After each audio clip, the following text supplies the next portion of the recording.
I am 47 and my wife is 45. We have been married for 22 years. We have 3 children, a 20-year-old boy and 2 girls, 18 and 16. On September 11, 2001, my wife scheduled to meet a man she met online in a hotel room not too far from our house. They obviously intended to have excess. They have been texting and sending pictures back and forth for months before they planned to meet up. Back then, we just got married 2 years earlier, and our son was not even yet 1 year old. Crazy enough, the only thing that stopped her from going was the attack on the World Trade Center. Her uncle was on the 84th floor South Tower, which all but guaranteed that he died on impact. As you all would remember, the entire country was mourning, and she really took it hard. I felt sympathy for her, and I was there to console her. Then, after some crying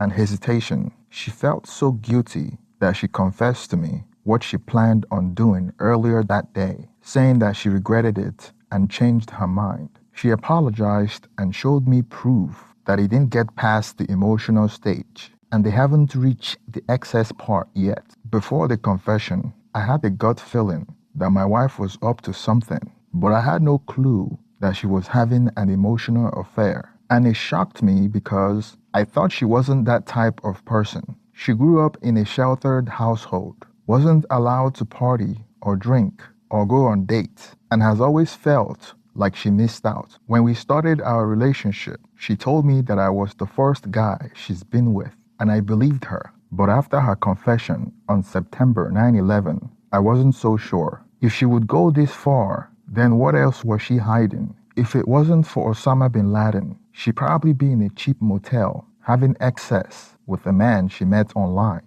and I would never know about it. The fact that she came clean without me having to find out contributed to my willingness to reconcile, contingent on her getting some counseling. Moreover, I saw no proof that she had a physical affair. I remembered how the entire experience crushed me. My world had ended, and I had a son that was not even a year old. The person who I trusted more than anyone else in the world destroyed that trust. Out of some sense of self-pity, she sought counseling as agreed, was remorseful, and did all the right things. It took a long time, but eventually the pain dissipated and became a memory. Trust, though, is like a sheet of clean white paper. Out of the pack, it is pristine, almost elegant. When it's damaged, it becomes deformed. With infidelity, it's like crumpling it up into a ball. You can smooth it out and it will largely restore, but never to the purity of newness.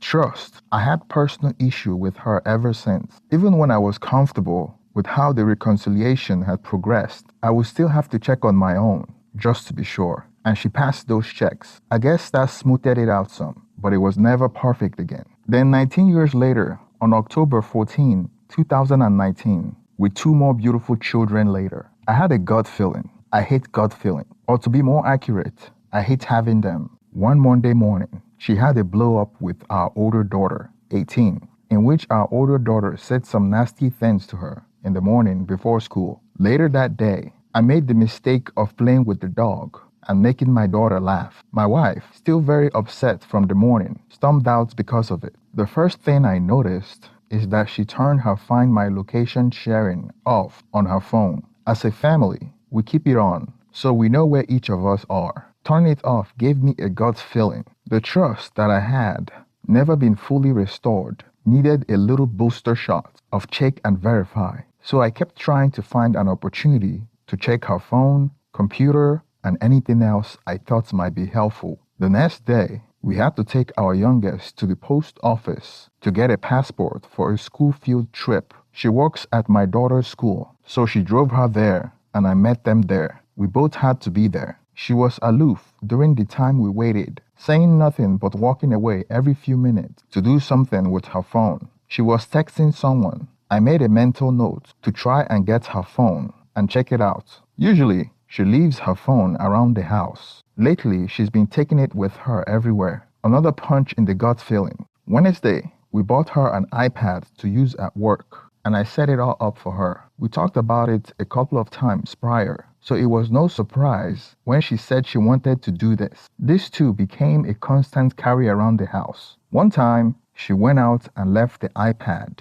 on the counter, so I tried to check it out and found out she locked it with a passcode. A little surprised. We don't usually passcode our devices. She said it was because she was typing some sensitive student-related things on it. That actually made sense to me, but it was still possible that she was doing other things with it as well. Friday, we met at the bank to close on a home equity loan to do some work on the house. We drive back home and she tells me she had to run an errand. I looked into the check-ins account, so I found out that one of those errands was to stop at an adult store and buy some things. Radar up. I looked for those items when I had the chance. It was a very nice piece of lingerie. Now, our excess life had been pretty stagnant and virtually non-existent due to her lack of excess drive. She talked to her doctor about it, and I found some websites she had surfed to with information on lack of female excess drive. So this made me curious. Something inspired me. I tried to monitor what I could, and finally, I got the passcode to her iPad while she was out with our daughter. I was checking into it, and a Facebook message appeared from some guy who asked her to send her a picture of her. Now, the app said they weren't friends on Facebook, so I thought maybe it was some random guy. But she responded as if she knew him. The texting became graphically XOR almost instantly. And when he suggested she dropped her daughter off and head over, she said, and I quote, "My stories aren't set up like that," close quote. Instead of hanging on to this information and its source so I could get a clearer picture, I wound up confronting her about it that evening. Big mistake. Too soon, because she lied about it and took the affair underground. She claimed the lingerie was for us. She was trying to build up the courage to wear it for me. She claimed the guy on FB was someone she worked with over the summer and that he started messaging her out of the blue. She also swore that there was no physical contact, just texting. I want to believe that, but I had a hard time with it. I told her it had to end completely and immediately. She agreed. I asked her the next day if it ended, and she said it did. She didn't know that I was able to see the messaging with him through other means, and that she had told him that she had to get him off Facebook because I had been asking questions. So she lied. And here I am. After 19 years, it's happening again. My emotions are such a jumble right now. I can't eat or sleep, and I have a hard time concentrating. I started counseling for myself later this week, and I have been hitting the gym more frequently too. This sucks. I don't want to do this. I have read the 180 almost daily since D-Day. I actually pulled it off fairly well for a couple of days, but today was just a bad one. I got almost no sleep last night. Our son, we have 3 kids, 1 son prior to the first affair, 2 daughters after, bought us some tickets today. He works at a local theater, and we went to come from away. We had to pretend all was great. It was a spontaneous gift from him. At 20, he's a hell of a kid, and we didn't want to disappoint him by not going or being less than enthusiastic about it. If you're not familiar with the show, it deals with a story about 9/11/2001 attack. You may have noticed D-Day number 1 was 9/11/2001. As much as I was looking forward to see the show when we got the ticket prior to D-Day number 2, the heavy reference to that date and time, combined with the fresh opening of that wound, made it difficult to sit through. Another time, another place, I would have enjoyed. Today, I wanted to be out of the theater from almost the start. I kept a journal of observation, date, times, and my thoughts. I have come up with a mantra of sorts. Keep cool, keep patient, keep control. I know I need to be more consistent, but it's something I have been trying to get to. I have gotten into a better headspace now. We have to do some shopping tonight, and I wish to practice the 180 to my best ability. Flash forward to July 3rd, 2021. My investigation uncovered that her contact with other men had been through summer school program in which she works as a teacher's aide. He's the gym teacher. Affair partner is 32 years old. Wayward wife is 47. Makes her a cougar, I guess. Affair partner is a gym teacher at a nearby school, and his wife works at a school, not the same one, and not even in the same district. Wayward wife met him while they were working at summer school. Summer school here is run in a few districts. Teacher and staff apply who are interested. So folks from different districts who would otherwise never work together are working together. I found out he would be there again. I said nothing. She doesn't know that I know, and began to observe. I wind up catching a Facebook message from her to him with very suggestive content. He blew her off though, which actually made me chuckle. I've actually come to believe he sees her as a friend and doesn't want to get involved with her. She's 47 and about 15 years older than he is. I base this on some of the messages from the previous episode. She told me I would be on an overnight camping trip, and he never responded to that. When she told her I have found out, she told her we are friends a few times, but she didn't seem to want to hear that. Anyway, I am not completely done yet, but I can see it from here. Given the magnitude of the life change, I need to know. I am setting up my Intel network, voice-activated recorder, GPS, electronic passcode, and etc. I want as close to incontrovertible proof as I can have before I pull the trigger. I have also been reading up on and taking notes on divorce laws in my state. I will be contacting lawyers as well. I have a few friends who have been recently divorced, and I will be hitting them up for any advice too.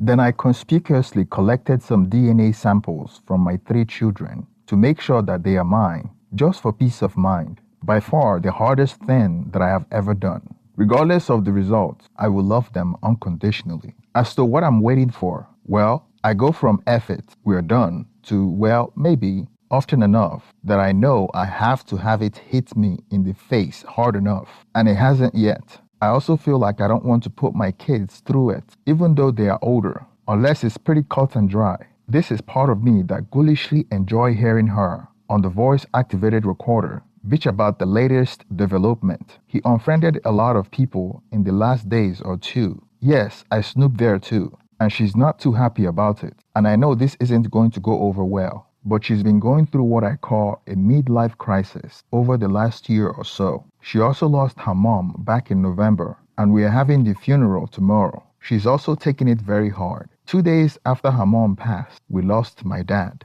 Over the next 3 weeks, she lost 2 more relatives. Then it was Christmas. So my family has been hit hard with a lot of tragedy recently. I know that is affecting her deeply. So somewhere in the back of my mind, I felt maybe there's a chance that this is a symptoms of those events. And maybe I want to create a little more space between the losses we suffered and the pain that a divorce would create. I guess I'm willing to take one for my kids and other family members, suck it up, and hold out a bit longer before pulling the trigger. I am dragging myself to the finish line here. It's not easy after 26 years together to just give up, and the depth of the love I have for this woman over most of the length of our marriage has been almost frightening. I can't argue with that. My plan is to spend this week checking out divorce attorneys. We have a birthday party for my daughter next Sunday. After that, I'm going to confront her. I don't know exactly what I'm going to say, but I will tell her I have an attorney shopped. Hopefully, I have found one I would use by then,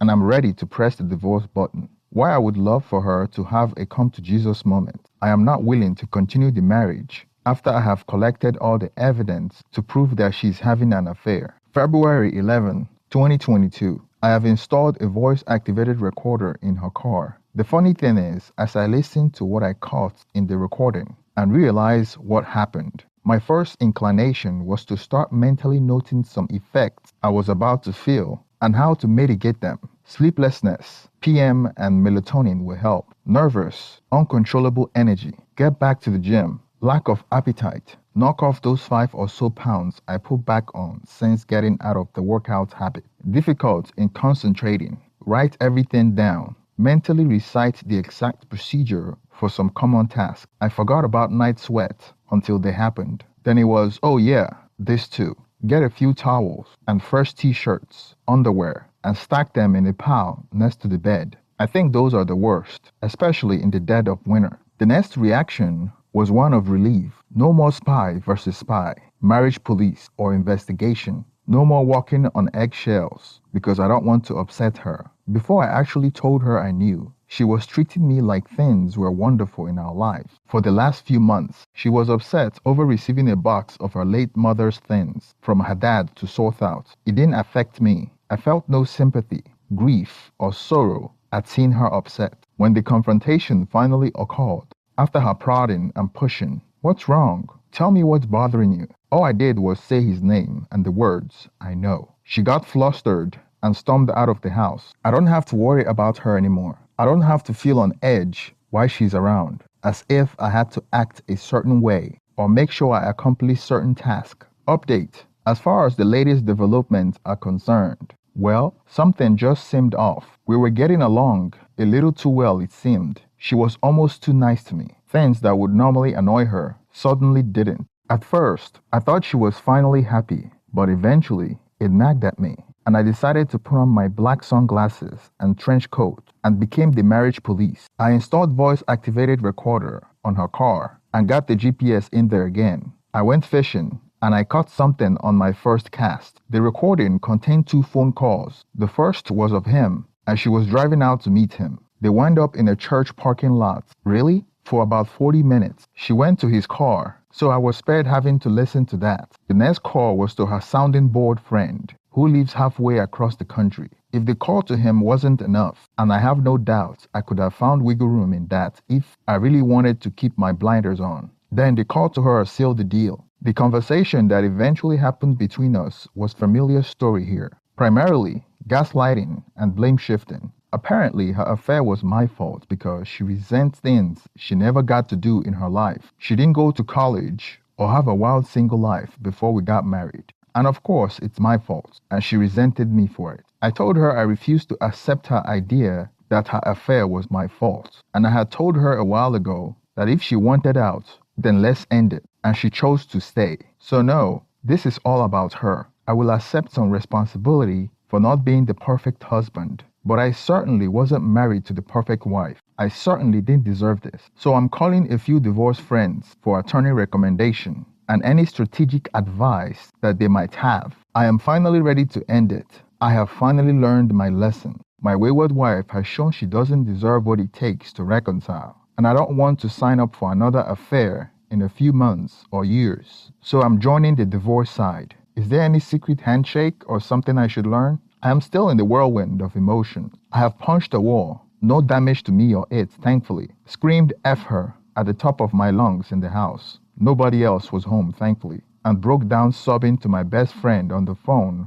when he called to see how I was doing. I fantasize about some magical reconciliation that can suddenly happen to her. Would it be so bad if we could stay together? Maybe if I tried a little harder, she would be happy. My head knows this is BS, and the divorce is the right move. I have said it to my mom, the friends I have talked to about this, and myself many times. This last couple of days since D-Day, we have mostly avoided each other, and I missed her terribly. We used to text each other during the day from work, touching base and sharing a bit of our day. She would call me on a break and chit-chat. There were random hugs and kisses at home. All that has stopped, and as I said, we stay away from each other in the house. She's been sleeping on the couch instead of the bed. One of my simple pleasure in the morning was to gently wake her up when our alarm went off by rolling over and rubbing her back or arm and whispering, "Hey honey, it's that time," which was always followed by an almost inaudible which always brought a smile to my face. She hasn't left yet. We haven't split yet. I know what I have to do though. I just know that it won't be easy. Please tell me there's light at the end of this long, dark, lonely tunnel. Our children had the opportunity to travel and do some pretty cool things with their involvement in the school musical group. She's jealous and had said so of them because she never got to do any of that. Newsflash, neither did I. Not jealous, but happy my kids have more than I did. I have spent the last 20 years in a fairly popular local band, and I have had the opportunity to play at some pretty nice events. She's jealous of those opportunities, though she discounts the hours of practice and study it took to get in a place as to be able to do these things. Though I can tell you how many times she shared stories with me of people she had met at work who have heard us or followed us. It's like she feels like a big deal that she's married to one of the members. She even had to talk to someone in the doctor's office she overheard talking about the gig we were doing that night. She complained that I left her alone with the kids when I went out playing. Well, I was working, and I came home with money in my pocket. I did have fun, yes. Playing music in front of people is exhilarating. Slapping gears, dealing with bar owners, staying on top of timing and crowd reaction at work though. Getting up for work at 5 a.m., working a full day, then jigging, and not getting home until 2 a.m. made for a long day. Also not fun. But we needed the money because of the house she wanted to build. Leaving the group was simply not an option. She worked too, but I earned almost as much just gigging as she worked at her regular job, which also pissed her off. And my real job paid 3 to 4 times hers. So I busted my ass to give my family the life I thought they deserved, and what I got was resentment. The old saying of, when someone shows you who they really are, believe them the first time, is indeed true. It took me too long to see who I married. I came to the same conclusion. If we stay together, I'm signing up for another round. I have gotten a couple of attorney reference and will be setting up appointments soon. I just don't see a path that doesn't end in divorce. There's really nothing left to work with. Funny thing is, people who know her outside of the home think she's a wonderful person. Warm, caring, and a terrific mom. Someone who goes above and beyond to help others. And she does all that. But inside the house, she's what I've told you. She's definitely suffered from what I call the poor me syndrome. He's a co-worker married to another co-worker. I haven't told her family. All she has left is her dad and his sister. I don't really talk to them much, but I will tell him at least at some point. I have reached out to the other betrayal spouse, but she hasn't responded. I will send another email in a couple of days with details and then leave her alone if I don't hear anything back. So tonight, I told her I wanted to divorce. She wanted a hug and cry, but those times were over. She understood. We talked wistfully about how we wish things were different. I asked her, didn't you realize that this was going to happen when you were doing it? She did, but she's still very upset. I feel bad. I still love this woman, but I cannot be with her anymore. I don't want to do this, but I have to. A few years down the road, I will feel better knowing I'm free of her. The band is on hiatus at the moment, but I have got a few irons in the fire to keep me playing. We play classic rock with horns, Chicago and etc. I play trumpet. I have my sights set on that day. I know I'm starting down a rough road, but I am confident I will come out and be in good shape. She kinda left a door open, trying to work things out with her getting counseling, but I shut it down, though I did urge her to get the counseling anyway. The only thing I can blame myself for right now is not ending things earlier. I have done nothing else wrong in the last few years. On the contrary, I have tried to be the model husband and make her the most important thing in my life. And yet here I am again. I keep having these thoughts about how much I want to keep my marriage. But then I remember why I can't. It's a sad thing, really. And as much as anything else, shows me that I am in fact ready to let go. I reached out to the other betrayed spouse via email, but got no response. So at the advice from a different thread, I called her and broke it to her. I have never felt like such a SHIT in my life. I know I didn't do anything but tell her what she needed to know, but she was heartbroken, and I felt like I was responsible. It was like I found out all over again. I broke the poor woman's heart. I know I didn't, but I inflicted the pain of knowledge, and she thanked me. That was not easy to do. I think we talked some more. I will guide her to this site for support too. It has helped me greatly. I also told her that even though we have never met, I will be there for her. She can call or text me anytime. She actually was helpful to me as well. Comparing notes definitely making sense of the situation better. Actually, just got off the phone with her. I feel much better about telling her now. She did thank me. I feel I have done the right thing, as hard as it was. I was very interested in hearing from her about his behavior. He sounded like he may have made up a story of an unhappy marriage to get her sympathy and get closer to her. I'm not for a second discounting her role in this, but she may have been told these things she wanted to hear to get her to do what he wanted her to do. My wife has no idea I exposed the affair partner. 2 families ruined, 6 children looking at the parents and wondering how they could do that to them. Just have her compare paychecks. Didn't think of it, but that's kind of what's been happening. I don't talk to her unless it had to do with the kids or the business of running the house for the most part. I don't stay in the same room as her either. Been very cold in the house lately. She's slowly starting to realize that she's finally gone too far. I am calling lawyers, gathering friends for support, and making plans to get out. I don't think she's quite out of her days yet. I'm distancing myself from her as much as I can. We don't talk unless she starts it, and it's about house, kids, money. I won't stay in the same room as her. Believe me, she's starting to get it. I think she expects me to act like nothing has happened,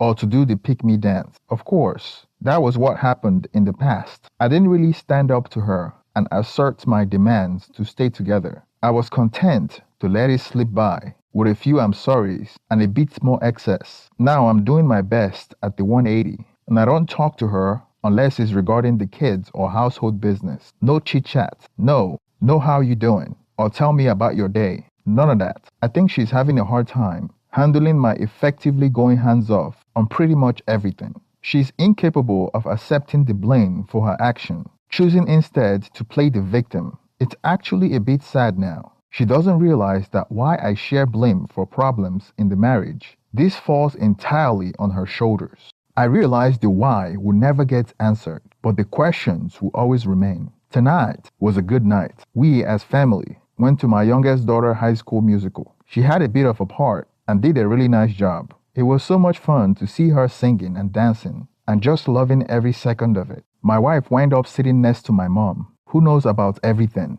My wife doesn't know she knows, but I felt bad for mom because it couldn't be comfortable for her. She was shocked when I told her. She said we always seemed so happy together and genuinely loved my wife like a daughter. Other betrayed spouse texted me during the show. She was concerned about her wayward husband, who she kicked out of the house temporarily before she found out he's staying with a friend, and that friend was gone. She was worried he was entertaining. I was glad I was able to put her mind at rest. Memories haunt me too, as do the mind movies. Every time I wishfully hope we can find a way through this and stay together, I think about how I would just be here again in a few months. I am more and more resolved on divorce. I know that sounds silly at this point. It should be absolutely unquestionable and the only way forward at this point. But I still think back on our life and family and wish we could fix everything and move on. But those moments are just those moments. I guess it's part of the process because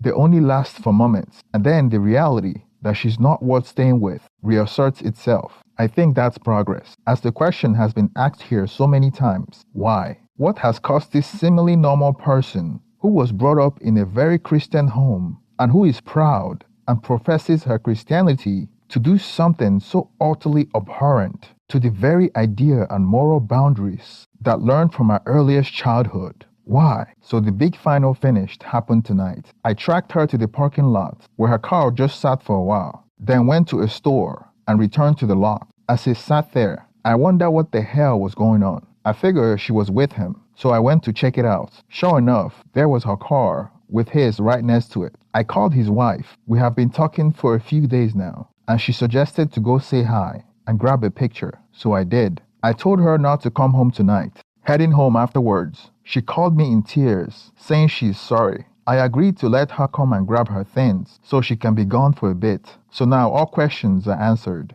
and the story has been written. On to the next phase of this little journey. But not so fast. The DNA results of my 3 children have been sitting in the storage where we store our mail for everyone to collect. I have already forgotten about it. It's been sitting there for a couple of weeks. I don't receive a lot of paper mail, which is why I forgot. Maybe because I didn't care to check, because I thought they were all mine. But unfortunately, my first son isn't mine. I was so shocked to my core. I didn't expect that. She must have been cheating on me during the first years of our marriage. My heart is shattered to different pieces, and I know I have to break the sad news to my children. I am not going to hide secrets from my children. So I told my son last night, lots of hugging, lots of crying. My soon-to-be ex-wife was still out of the house since I caught her having excess with the affair partner in his car. He's not my biological son, but I have raised him, so he is mine. He's 20 and a man that every father would be proud of. He's not ready to confront his mom. I called my soon-to-be ex-wife on her phone and told her about it. All she did was cry and apologize. She said she wanted to come home, but I told her that it would be a good idea for her to remain wherever she is for the foreseeable future. Truth be told, I feel pretty good. DNA or not, he's still my son. I have never been this close to my kids, and I tell them that I love them every day. I actually am more relaxed now, and it was quite the adrenaline rush. It's over. No more lying. No more marriage police. No more worrying about what she's up to. No more walking on eggshells around her. No more any of that. My kids and I are still in recovery. It's going to be difficult, but we are at peace. I am sure in the coming days, weeks, months, we will go through the whole range of emotion, but I see a clear path out of this now. Thank you for making it to the end of this video. Please share your opinion on the comment section and don't forget to like and subscribe. Thank you and